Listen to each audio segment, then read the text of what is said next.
Hi, ladies. Hello. Happy Sunday. I haven't done a live stream in a while, so if you are here, say hello. Whether you are live or catching the replay, make sure you say hello, leave me a comment, let me know that you joined me.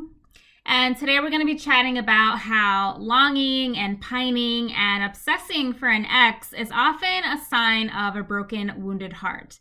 And I know, especially with the holidays coming up, that can bring up a lot of pain for a lot of women. So I do feel like this topic is a really good one to dig into. So I do believe in divine timing. So if you are here watching the video, if you resonate with the message, then that means it is for you. So let's say you broke up with an ex and you can't seem to get them off of your mind. So every little thing reminds you of them. Maybe you're caught up in this state of like hypervigilance, always on the lookout for how people are going to hurt you the way your ex hurt you. Maybe you find yourself crawling into bed at the end of the day, like always wishing and pining and craving them, this intense hunger for them as you're missing them. Maybe you find yourself like jumping through hoops, performing, looking for that validation, looking for their approval, looking for their attention as you sell yourself out, trying to get it. Maybe you find yourself beginning to stalk their social media, looking for clues, looking for reasons to try to resolve that discomfort that you're feeling in yourself. So what I want to acknowledge is that although they might have a little bit to do with how you feel, they're actually, they may have triggered those feelings that you're feeling.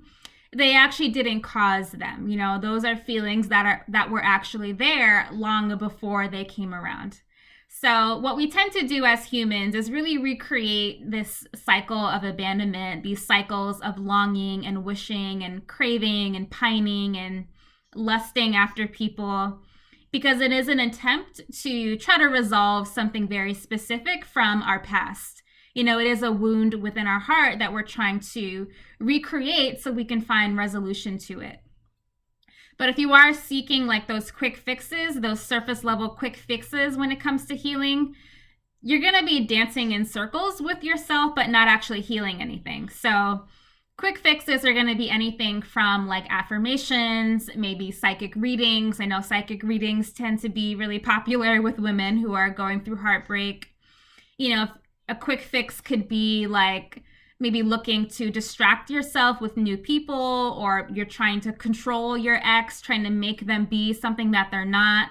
Maybe you find yourself playing like this game of mental gymnastics, with your thoughts. But all of that is very surface level, and it doesn't actually heal.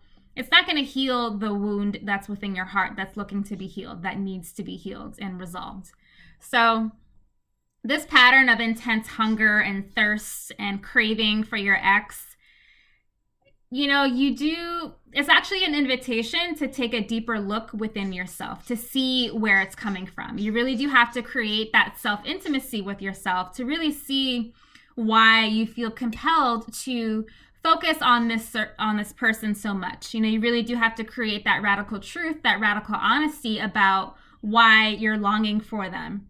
And the reason that might be is because you're trying to resolve something from your childhood.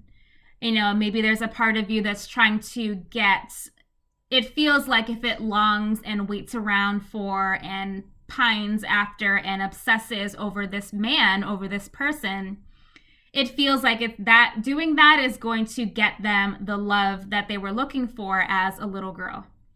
So I know a lot of people don't think their childhood has anything to do with what they're going through right now, but very often it actually does. And there tends to be a lot of unresolved heartbreak that a lot of people are going through that they're operating from. And what you choose to go after in your life, what you keep choosing for your life, that can really tell you the state of what your heart is in. Holding on to a lot of that pain is what really compels you to keep being attracted to similar personalities, or keep, recreating the same thing over and over again. So when you don't really own that, when you don't really have that intimacy with yourself and take it deeper in the way that you need to, you're going to try to rationalize what's going on from your head. And when you try to think your way through things, that often leads to a lot of self-blame and guilt, feeling a lot of guilt for yourself, blaming yourself, or maybe focusing more on them, wanting them to change, wanting to fix them, you wanting to control them. But what you really have to do is drop down into your heart and start to reverse engineer and really illuminate the programming that's there that you're trying to resolve and recreate. And when you do that, that's going to help you set yourself free from all of that heartbreak and that stagnant energy. That's going to be the key to you reigniting that authentic power within yourself. So you see, the answer really is within you, that you need to unlock. It's not with them. So texting them, calling them, waiting for them, craving them, thirsting for them, crawling on the floor. I know a lot of women have this energy where it seems like you're like crawling on the floor for this person to give you their love and give you their attention. And that's not the answer. The answer really is something way, way deeper within you that you have to acknowledge and own within yourself. And that's not to say that those people don't have responsibility. Like, of course they do, but it's not up to you to change them. It's not up to you to fix them or to teach them basic life skills on how to respect other people. It's not up to you to control them or change them into what you think they should be. You really do have to descend into yourself and descend into your own mystery and really begin to see and feel your own heart and really take responsibility for your end and for your part and for just your half of the equation. Their behavior isn't your responsibility. All you can really focus on is yourself. And when you do that, that's going to be your key to kind of setting yourself free from the chains that you feel, that you're from all of that longing, all of that pining and obsessing over that person. When you begin to cultivate that intimacy with yourself, it is going to be like an elixir for your soul, being able to melt away that baggage and really purify yourself and come back home to your heart and come back home to yourself. And when you show up better for yourself, for your own emotions, for your own heart, that's going to make you less occupied with what other people are doing. So it is a really good way. Focusing on yourself is the best way to really liberate yourself from that pattern and from that cycle. So if you want to take this further, the Enchanted Soul Healing from Heartbreak workshop is it's coming in December. So this is going to be a live class teaching you my signature soul awakening practice.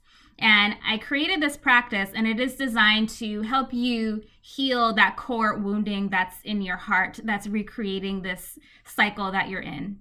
And this healing method allows you to reparent your inner child, which is very much needed because there's a little aspect of you that's longing for this unavailable man because there's emotional needs that you need to give her, that you need to resolve, that you need to really own and give yourself.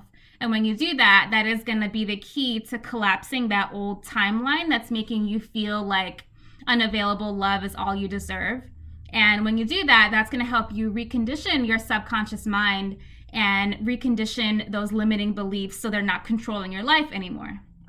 And when you do that, the kind of woman that can show up for herself in that way, the kind of woman who can really self-source and really ignite that magic within herself, all of that is going to lead to like that inner glow from the inside out. It's going to lead to deeper fulfillment. It's going to lead to more happiness. It's going to restore a deeper feeling of reverence for yourself. And that's going to be the key to coming back home to yourself and no longer obsessing and lusting and thirsting and being hungry for this person who just isn't showing up for you anymore.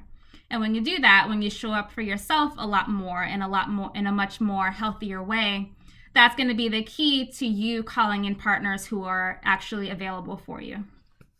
So stay tuned for more information on that. Spots will be limited, so you can leave me a private message or you can comment down below if you want me to reach out to you with the additional details. All right, ladies, that's all for today's video. As always, I want to hear your feedback, so let me know your insights or your comments down below if you do struggle with this cycle of pining and longing for any of your exes. And if you have any questions, you can leave those down below as well, because I'd love to help you and support you on anything that you're going through. I love you guys. Thank you for joining me. Thank you for watching, and I will catch you next time.